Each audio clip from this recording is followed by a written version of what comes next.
Hello and welcome to Hardware Line, your hardware channel. Today we will take a look at the AMD RX570 from ASUS. In our case, the ASUS ROG Strix Radeon RX570 in the 4GB version. At the moment this card is really interesting because of the low price. They only cost around 180 euro.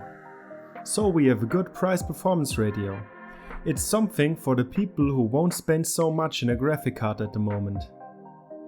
It has a power consumption of about 150 watts.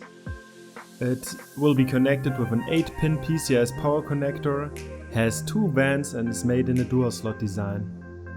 The chip is the well-known Polaris XL20 and has 2084 shader units. It's made in 40nm procedure. Our version has 4GB GDDR5 memory. The card has also some RGB lighting. It's only a small logo from ASUS illuminated, but you can control the color. For this price, RGB is something nobody can complain.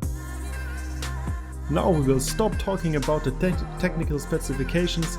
Let's check out how the card is really and play some games. We will look for which kind of users this card is an option.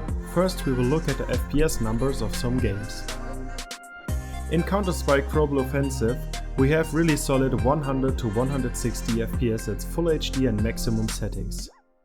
At PUBG PlayerUnknown's Battlegrounds, we have around 55 to 80 FPS in Full HD with maximum settings. In Battlefield 1, we have 50 to 65 FPS in maximum settings at Full HD. The 3D Mark time spy test has a result of 3814 points with a graphics score of 3629 points.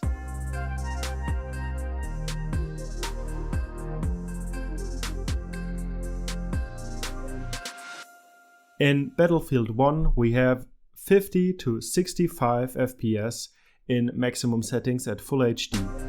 The 3D Mark time spy test has a result of 3814 points with a graphics score of 3629 points.